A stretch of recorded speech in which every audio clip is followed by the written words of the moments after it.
Hey there, athletes. Coach John Ferry here with you for the Week 3 Half Marathon Challenge Athlete Briefing. Happy as always to be here with you on a Friday evening.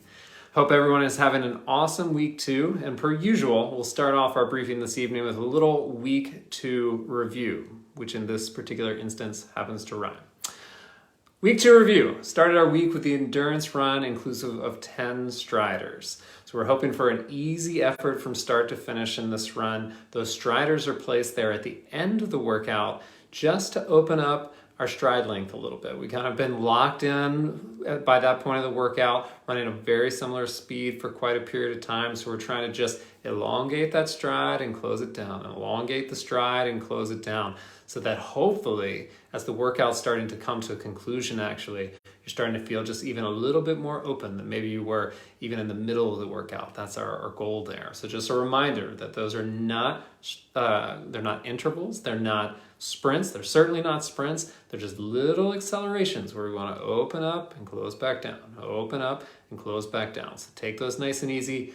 The goal is easy, start to finish, 45-minute endurance run with striders. Workout number 2 here of this week, our 30-minute hill run, first hill run of this week. And I can tell by everybody's posts and comments, it was a real smash hit. Everyone loved it. So promise we'll bring it back for more. Don't worry, it's off the calendar this week, but we'll definitely bring it back.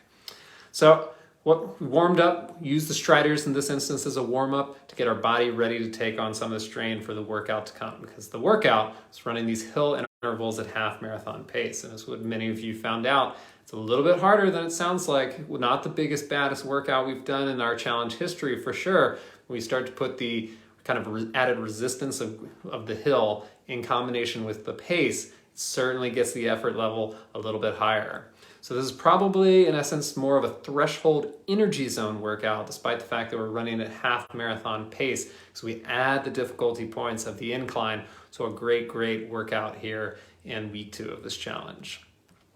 I think it's worth noting in this workout, so while the point of the workout itself is to maintain that pace as you're doing the intervals, despite the added challenge, and to take you to a different energy zone level, good opportunity to kind of track how in a race itself, you need to be thoughtful about adjusting your pace back and forwards a little bit based on how the terrain is presenting itself, which you certainly know in advance most times.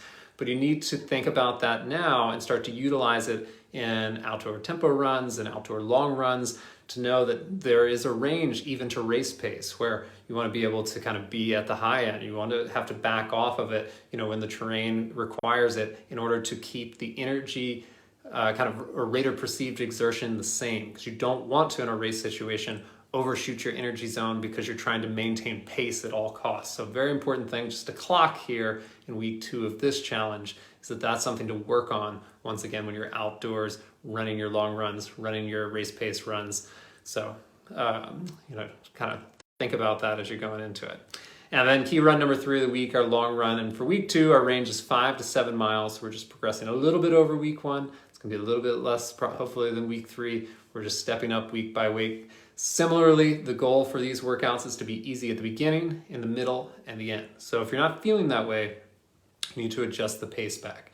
If that puts you at the slow end of your easier range, or if that pulls you fully out of your easy range, that's okay. The goal is not to stay in that exact pace range. The goal is to feel and have the run be easy all the way through beginning, middle, end. So just adjust that pace back till you find that level.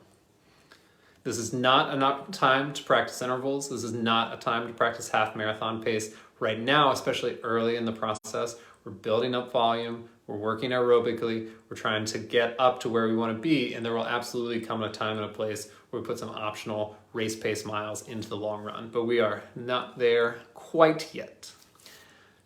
Just a weekly reminder, make sure to go onto the website, check off that box that you've completed your workouts. Set it in week 1, set it in week 2, set it again here. A 100% completion percentage over the course of this challenge is an amazing goal and sets you up for success. So go on, check that box that you completed the workout. We're trying to track that 100% completion percentage all the way through from start to completion. So now on to our week 3 workouts. So run number 1, 45-minute endurance run with 10 striders. Novel workout, right? So why repeat the workout? Maybe I can't think of anything else. Not the case quite yet. Great opportunity in repeating workouts, and especially in a one training block or back-to-back weeks, because you have an opportunity to make a very short-term comparison. So we get an opportunity in this week to immediately look back and see how did things go week to week. So as we just discussed, the point of these runs is easy start to finish. So this is not a big complicated process of repeating week 1 to week 2. We're still trying to train aerobically. However, there are some complications. There are some components that go along with this. There are the strider section, which is not something that everybody is really used to. So you get an opportunity to get repetitions at this, to try it a couple more times, to go through it and kind of compare how did things go this week in comparison to last week. Did I feel more comfortable there? Did I feel more even? Or do I feel more tired now in week 3 of a loading block? Did things not go as well this week and I need to figure out a way how to get more rest into my schedule? But that's why we put these benchmark workouts in, so you get to do them a couple times in a row, start to figure out how things are going. Are you trending positively or negatively? Both ways you get a very quick insight into how things are going. So that is our first workout of the week, 45-minute strider workout to get the week started. Run number 2. Quickly escalating to a much more complicated, or maybe not that much more complicated, but a much more challenging run. It's gonna be our 45-minute progression run. So for many of you who had tested coming into this challenge, it's gonna be your second progression run of the challenge. I have an instinct that this one is gonna look and feel a little bit more different, a little bit different for you. So we're gonna begin with a 15-minute warm-up. This is a time in which I hope you relish. Really soak it in. Don't feel rushed. Don't feel stressed. Take it easy, because once we go into the main set is 25 minutes long without a single recovery. So that's not by accident. It's not an oversight, and these intervals are quite long. So we begin the progression coming out of easy pace with a 15-minute marathon pace block. So marathon pace, by definition, is a pace that could be maintained for multiple hours when well trained.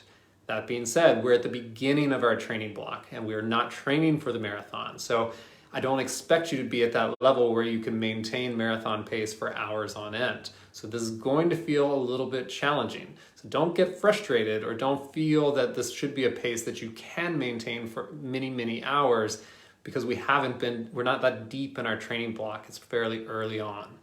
The critical key to success in this workout for all athletes is to not overrun the marathon pace section of this challenge. You've done the 20-minute distance test, so you've got these pace zones that are fairly personalized to you. You want to make sure that when you go out, you're not overshooting that pace zone, because a 25-minute block is a long block in a workout, and you not only need to hold it for that 15 minutes of marathon pace, but you have to come through the end of marathon pace and increase the speed into half marathon pace. And that is going to be the real sweet spot of this workout. There are 2 reasons that it's the real sweet spot. One is that is the race that we were training for. So getting more familiar with that pace and getting more familiar with that pace in the scope of a relatively long and challenging workout, great. And the way that this kind of 10-minute and half marathon pace is situated in the body of this workout is to bring you in a little bit fatigued. So you're 30 minutes deep into the workout total. You're coming into your half marathon pace. So this is a great race simulation workout where you're coming in a little bit fatigued and then having to find and settle in for 10 minutes to your half marathon pace and hold that pace and hopefully hold it and be steady. So this is I mentioned a great simulation of what it is to be mid-race, starting to feel a little bit tired, but still needing to hold that pace. So we're practicing multiple pace zones, we're moving through that, and then we're really hoping to land on that half marathon pace for 10 minutes and hold it steady. But a tough workout, 25-minute block, very much in everyone's wheelhouse, once again, something that I feel is very accomplishable and a great way to start practicing these paces early in our training block here. One little note is if you're running the workout, especially the main set, your progression run outdoors, which is a great thing to do, and you're running on undulating terrain, another great thing to do. These things don't have to be pancake flat. What that means, however, much what I was kind of talking about earlier with having to learn how to adjust pace based upon terrain, is that you're going to need to do that in a progression run. You're going to have to kind of put to the back burner the exact pace and allow yourself to adjust to the incline to try to maintain that RPE or that effort level as you're going up and or downhill. So this is great work practicing to get it ready for a race itself. It's going to make your graph not perfect. Maybe your mile split's not perfect in terms of progression like you could do indoors. That's okay. You get a lot out of this workout by practicing those pace adjustments. So don't be afraid. Don't think you have to find a perfectly pancake flat route to run this workout. Final key workout of this week, long run, moving 6 to 8 miles, so one more progression in mileage.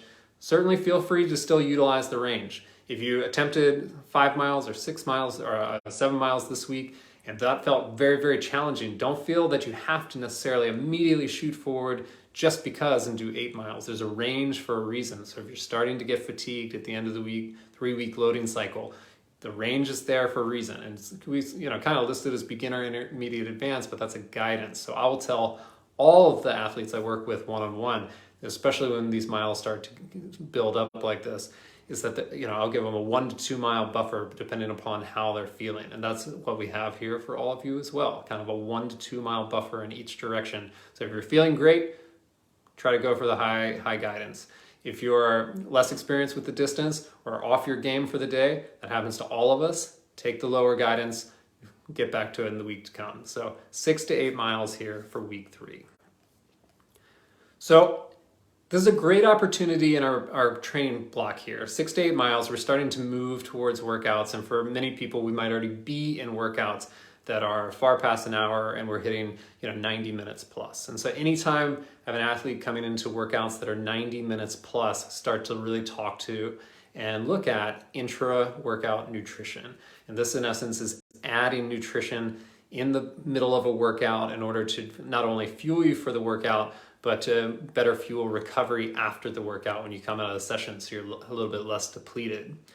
So in essence, what we're usually talking about here is fluid intake, carbohydrate intake or calorie intake in general, and electrolyte replenishment over the scope of a workout. And the most common ways that we see these things done are in gels, chews, drink mixes, bars, etc. There are countless amount of ways to get nutrition back into your body over the scope of a run. Whole food I would certainly need to include as well. So as long as you don't mind carrying it, completely legitimate option. So what is the right way or the best way? The answer is there's no right way and there's no best way.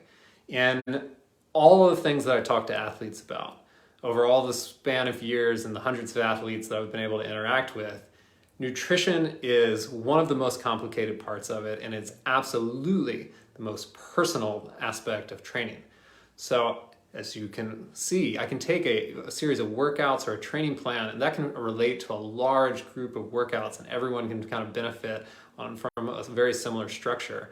But a single nutrition plan is really only translatable to the single athlete that you're working with. And so the thing that works for me is not going to work necessarily for you or your neighbor or friend or cousin, etc. It's all going to be very personalized. So why am I dragging on and on about this? Is that the best way to figure this out of what works for you is experimentation, and experimentation early and often is not only the best way, it is the only way to figure out what is going to work for you in the scope of a workout.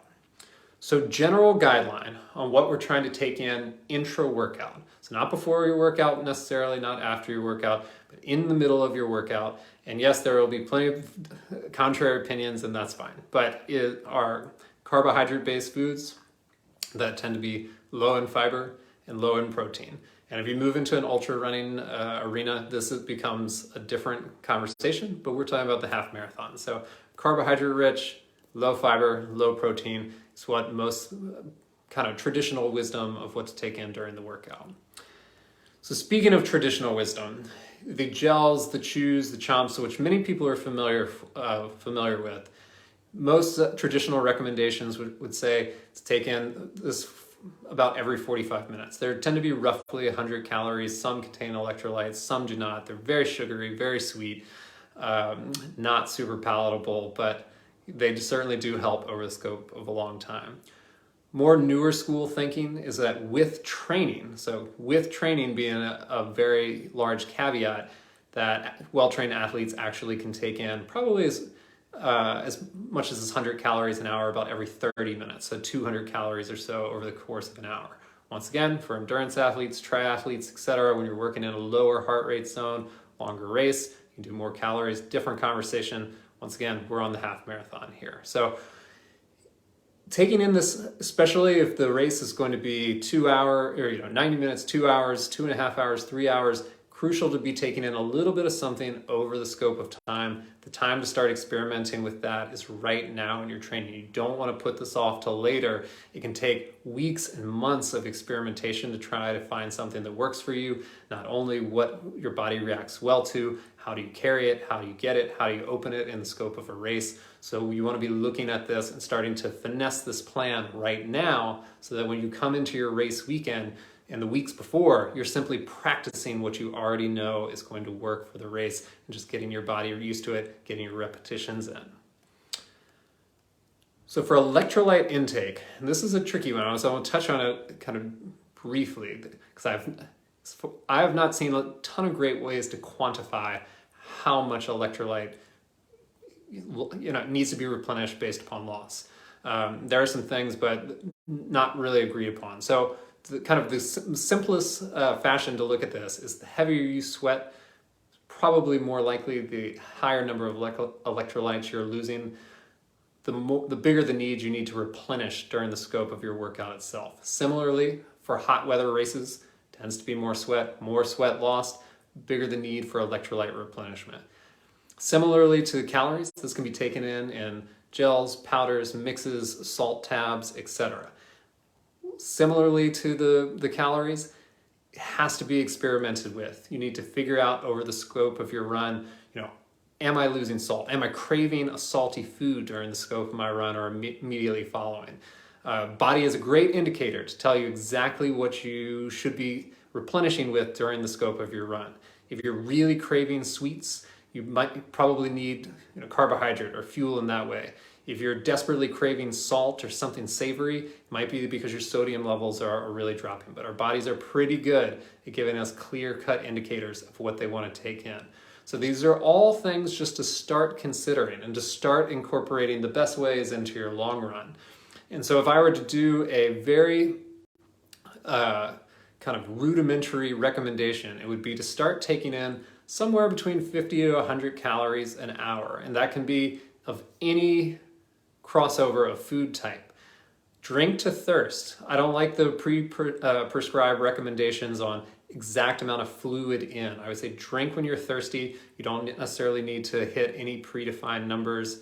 And then for electrolytes, once again, for the heavier sweaters out there, potentially consider either a nutritional component that has an electrolyte element or supplementing with an additional electrolyte element, especially if you're, once again, heavy sweater, running hot weather races. Those can be things that really make you feel better over the scope of a long time.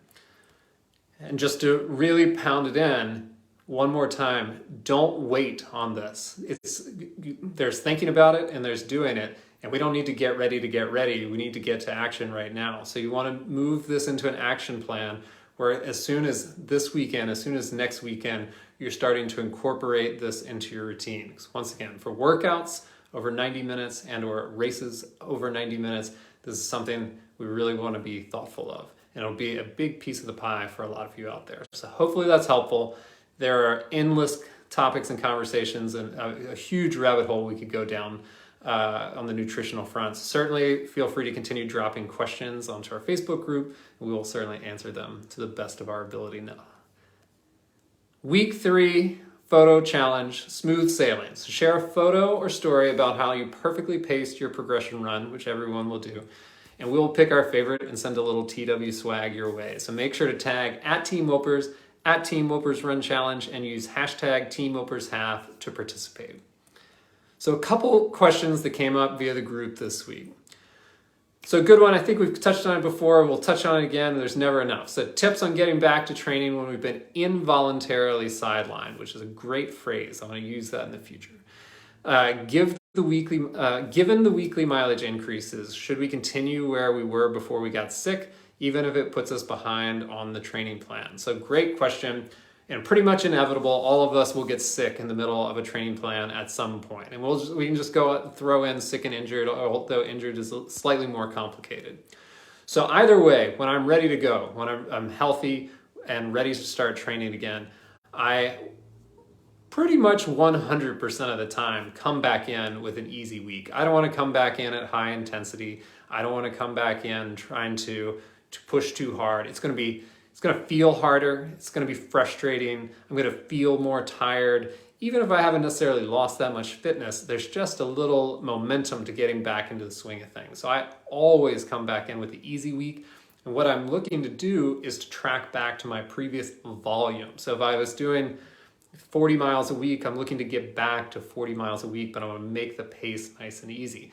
The following week, it becomes a little more complicated based upon your running history. Do you have a long, rich history in running intervals or threshold work or hill work? And if so, you might be able to kind of come back right in. For a lot of cycles, it's not a week by week build. Like, we're kind of early in our cycle now, so we're week by week building. But at a certain point here, we're going to be about 80-90% of our maximum volume. And the weeks, they build upon each other in terms of accumulating fatigue, accumulating stress, but you could almost interchange the weeks outside of the long run progression, and the workouts will remain the same. So it kind of depends a little bit. But what you want to do is come back in at a level that you feel comfortable with. So like I said, right now we're certainly doing a week by week progression. So if you took that easy week and you're a week behind, it's okay. Kind of come back in, pick up where you are. So a little hack for our challenges in particular is we tend to work in these 4-week load unload cycles, and it's not always going to be the case, and we will probably have to break it at a certain point in this challenge as well. But that 4-week load cycle tends to be 3 weeks of loading, 1 week of unloading. So we're doing 3 weeks of both or volume builds or intensity builds. So build, pull back. And then when we come back, we're looking to build again. So when I tend to have an issue in the middle of a load cycle, especially during the training block, try to come back in, try to do my easy week. And then when I come to that unload week, I'm not trying to actually blow through it or try to make up a week that I missed to try and get back into the next load cycle. I'm taking that unload week just the same way I would have had everything gone perfectly. And I'm going to allow my body to pull back. I'm going to allow my body to rest up. Because when you're sick, you might not be training, but you're certainly not resting. Your body is fighting to try to get back to health.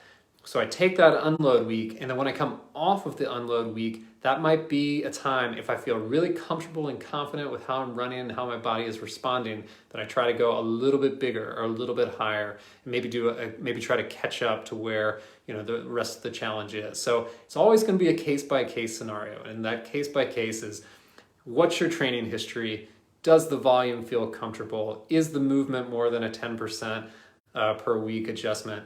And then the most important thing is always to come back and meet your body where you are today. So we talked about a lot with performance testing, why performance testing, but this is also critical. It's just because everyone else, or you feel like you should be a little bit further along, doesn't make your body prepared to do it. So you're much better off, you're gonna get more out of the sessions to kind of meet your body where it is right now, do that training, and to be a little bit behind. Actually, Meb Keflezighi in one of his books talked about getting deeper into his running career. And in essence, what he said, and I've really hit home and I've used it a lot, is he said he would rather be undertrained and healthy at the start of a race than overtrained and injured trying to go into it.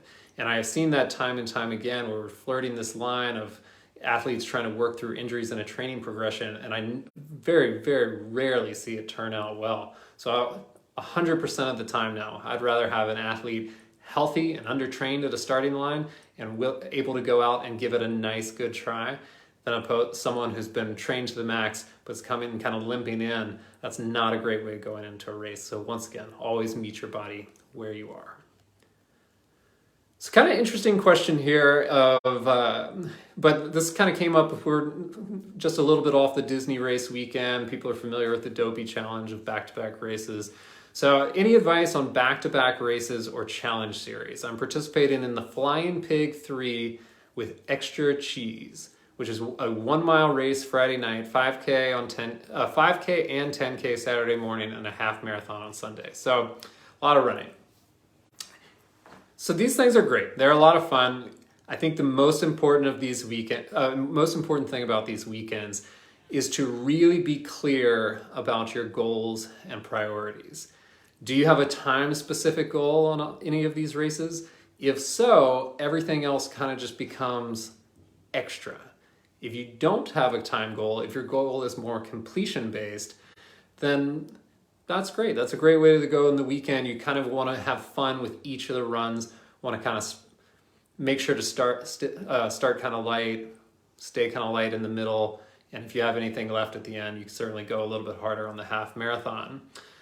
So if we're looking to figure out ways to train for this, because I think this question went a little bit longer to ask about how to do training days and how to get up to mileage, etc. So, for any race series, and this could be, in this essence, I think it's like 23 miles and a little bit over 48 hours, basically. But for any race distance, and I've done this all the way to 120 miles over 6 days, you want to take a look at the total amount that you're going to be running during that time. And then you want to kind of circle your peak training weeks and kind of your peak training blocks. And you want to get fairly close to mimicking that total race distance. So for 23 miles over the scope of a weekend, I would probably break it up and my peak training weeks to try to plan something along the lines of like a Friday night 3 or 4 miler, a Saturday 6 miler, and then a Sunday morning 10 miler. So you've done something fairly similar. Over the scope of that example, you've done 19 miles and very similar race patterns. The inclusion of the evening to morning is a unique challenge in this Flying Pig, and so that is something I would be thoughtful to practice.